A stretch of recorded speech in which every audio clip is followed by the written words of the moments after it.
Coming up, the Mets rallied in the ninth against the Phillies, and Shohei Ohtani burns the Red Sox. This is Locked On Now MLB.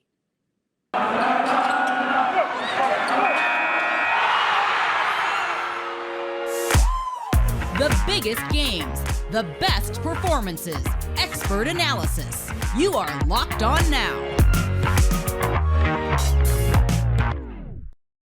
Welcome in. You're listening to Locked On Now MLB, local experts weighing in on the biggest stories in baseball. I'm your host, Kainani Stevens. Thank you for making Locked On Now your first listen every single weekday. We've got our Locked On MLB hosts here. They're going to recap everything for you from Thursday in baseball. But we start off with the New York Mets, who left Philly fans stunned in Philadelphia after last night's biggest game. The biggest game. The Phillies led by 6 runs going into the ninth inning, but the Mets shocked Philly by scoring 7 runs in the final frame to steal the win. Very happy Locked On Mets and a very unhappy Locked On Phillies recap the crazy ending.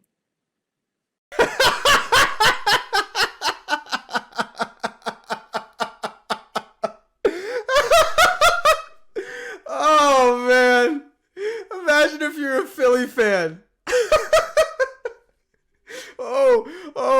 we got a huge lead in the ninth. It's 7-1. Oh, man. I don't even know what to say. This is Ryan Finkelstein, the host of Locked On Mets. I just watched the Phillies blow a 7-1 lead in the ninth inning. Francisco Lindor hits a 2-run homer. You said, oh, cool. Lindor, good to see him, you know, get a home run, get back on track, because this game's over. But this is good to see. And then the Mets go on to score 7 runs on 8 hits. Corey Knebel. Oh, I'm really scared of Corey Knebel. Lockdown closer, ERA under 1. That bad boy is now over 3 as the Mets just rocked him in the ninth inning. I wasn't even expected to talk about this game. Tomorrow's show, I have Aram Layton on. We're talking prospects. I got 20 minutes of that. I was just going to briefly mention the game on the front end of the podcast. Now, I got a whole ninth inning to discuss on tomorrow's show, so make sure you tune into that. And if you know a Phillies fan in your life, or even, you know, in my personal case as a Heat fan, so if you know a Sixers fan, just make sure that you send them some lovely text before you go to bed tonight. And just let them know the current state of things in their sports town. What losers.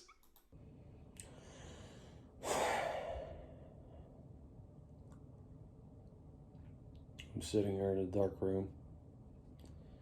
I don't know how I'm going to get through this without saying words that I can't say. I don't even know if you can hear me. I don't even care if you can hear me.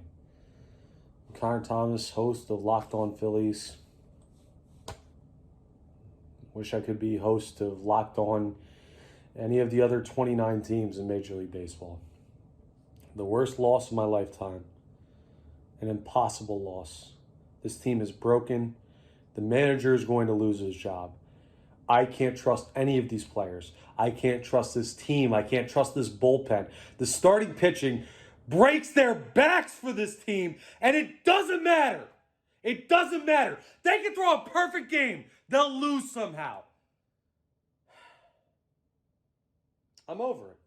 I'm over it. You spend this type of money, and this is what you get. These are the games that you get. This team has no chance to go anywhere. This team has no chance to compete. I'm so done with it.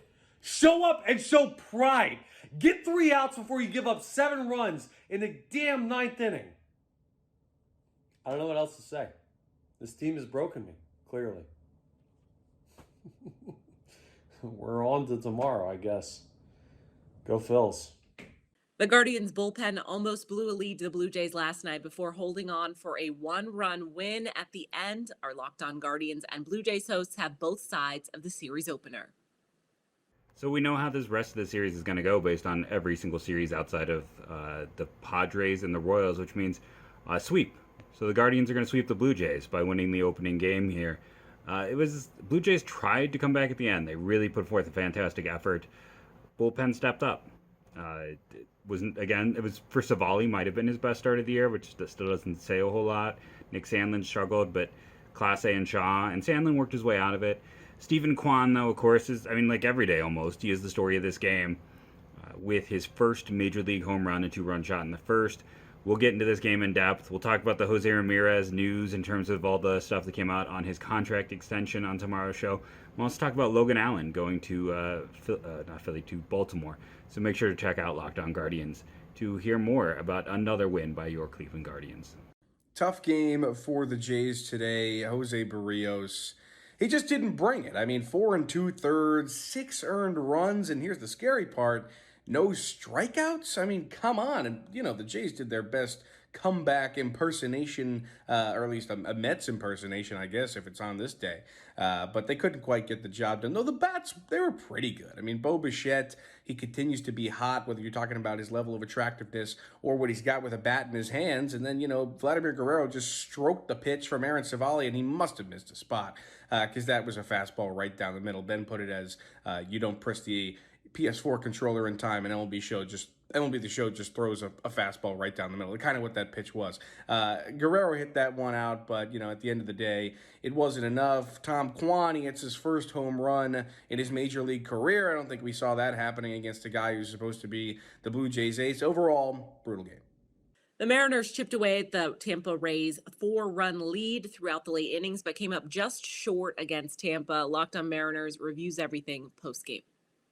Another night, another Mariners loss. This is Ty Gonzalez, host of the Locked On Mariners podcast. Mariners dropped their series opener against the Tampa Bay Rays by a score of 4-3. They were down 4-0 at one point in this game, but brought things back within a run thanks in part to the first Mariners home runs for Jesse Winker and Adam Frazier. This was the most admirable performance the Mariners have had over the last 4 games, but at the end of the day, the only thing that matters is wins and losses, and they unfortunately did not get back in the win column tonight. They now have their second 4-game losing streak in as many weeks. They've lost 8 of their last 10. They are 12-14. Just nothing is going right for them right now. We're going to be talking about this game and getting you set for tomorrow night's game and the rest of the weekend on tomorrow's episode of Locked On Mariners. We'll see you then. Coming up, the Houston Astros keep winning and the Cincinnati Reds keep losing at a record pace. This is Locked On Now, MLB. Today's episode of Locked On Now is brought to you by BetOnline, the #1 spot for all of your online sports gambling needs. The NBA and NHL playoffs are well underway, and the Kentucky Derby is this weekend as well. So to get all your bets in, make sure you just head over to betonline.net. Welcome back to Locked On Now MLB. I'm Kainani Stevens. Thank you for making Locked On Now your first listen every single weekday. Shohei Ohtani burning the Red Sox at the plate and on the mound in last night's best performance. The best performance. Hold up.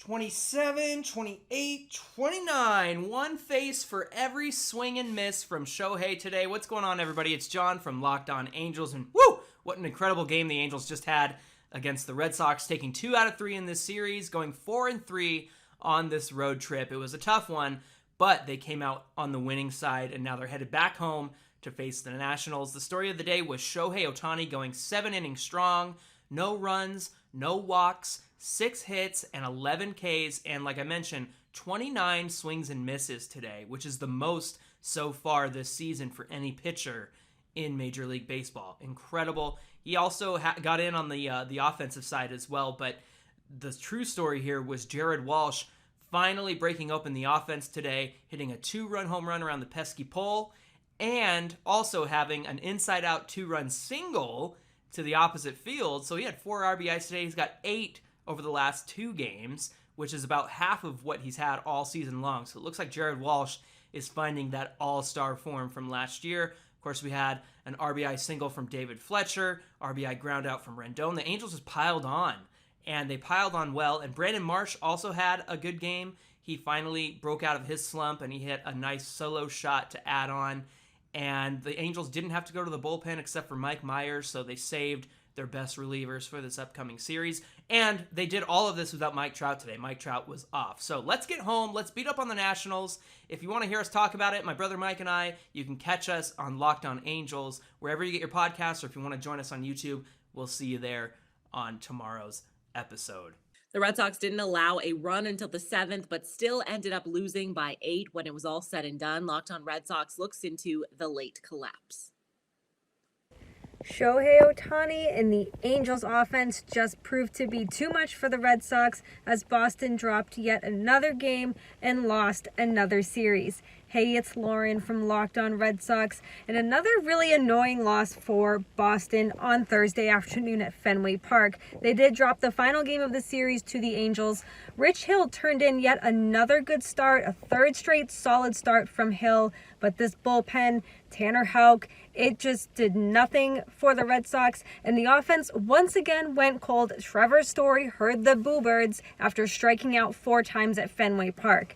So, where do the Red Sox go from here? I don't know, but I will try to break it down for you on Friday's episode of Locked On Red Sox. A walk-off winner has the Astros on a win streak after beating the Tigers. Our Locked On Astros host goes over an eventful day in Houston. Hey guys, it's Sean Wheelhouse here with Locked On Astros. We just recorded our 800th episode, and we got to talk about the walk-off win tonight. Jose Altuve was back in the lineup. First pitch home run. Jeremy Pena, the superstar, sensational shortstop, hit his 6th home run, on pace to hit 30 for the year. Looking great. The pitching was phenomenal. Urquidy did a great job, but he didn't get the win. Yeah, that's right. Ryan Presley came in first game back from the IL after pitching a solid inning in Sugar Land, and he gives up a 2-strike, 2-out, 2-run home run, and then the Tigers tie it up. You wondering, are we going to extras? Yordan Alvarez is up. No big deal, right? He hits a walk-off, a single to left center. He gets pulled. Chas McCormick gets put in his place because he didn't run around and leg it out for a double. Then 2 batters behind him. Kyle Tucker gets up, hits a ball where he doesn't normally do that, and McCormick scores. The Astros win 3-2. So Ryan Presley gets the blown save and the win. Weird. Baseball is. So thanks for tuning in to Locked On Astros. Remember, check us out on YouTube, Apple, Google, Spotify, wherever you get your podcasts. We're your team every day. Go Stros. It looked like the Reds might win their first game in nearly 2 weeks for a little while yesterday, but the Brewers' bats blew past Cincy. Locked On Reds has to recap a 13th straight loss. Well, Hunter Green's velo was a little bit better, but the Reds ultimately lost their 13th straight road game. Most losses on the road in a row since 1933. Hey, this is Jeff Carr from the Locked On Reds podcast here to tell you that Hunter Green checked one of the boxes that we had for him so far as expectations for a better start. He had great velo on his fastball. The problem is the Milwaukee Brewers had great exit velo on any of his pitches. They absolutely clobbered everything that he was throwing to the plate. And yeah, he did have some strikeouts, but at the end of the day, that was a rough turn on the mound for Hunter Green. At the end of the day, changes need to be made when it comes to this Cincinnati Reds team. I just don't think that leadership has the stomach to do it because they have to admit that they are not running the team correctly, and I don't know that they're going to do that. The way that they have to make this team better is to bring in a baseball guy that knows what he's doing and take their hands off the wheel. I don't think they're going to do that. So, here we are. Pirates come to Great American Ballpark for 4 games in 3 days. Ethan Smith from Locked On Pirates will join us to preview this summer's #1 hit comedy. It was home runs and only home runs for the Orioles offense last night, but it was more than enough for Baltimore to get the win over the Twins. Locked On Orioles has the story from a high-flying night at Camden Yards. Well, I think the home run ball is finally back for the Orioles at Camden Yards. 5 home runs on Thursday night, 5 solo shots. And that's all they needed to defeat the Minnesota Twins 5-3 to split the 4-game series. Connor Newcomb here, host of Locked On Orioles. That was a fun one from the O's on Thursday night. 2 home runs from Mountcastle, 1 from Mullins, 1 from Mateo, and then the big one was the go-ahead homer in the 8th inning from Austin Hayes as he beat the new big wall in left field, just the second Oriole to hit it over the new wall in left for a home run. Got it into the first row, but they all count as long as they're over the wall. And he got the home run chain 5 times. The home run chain came out on Thursday night. The bullpen did its job as usual, 4 1/3 scoreless for the Oriole pen, but it was fun to see the long ball come into play. The Orioles had 13 home runs in their first 25 games of the season and then hit 5 of them in Thursday night's game. So It was a lot of fun to see the Orioles win it, and I'll recap it all, break it all down on Friday's episode of the Locked On Orioles podcast.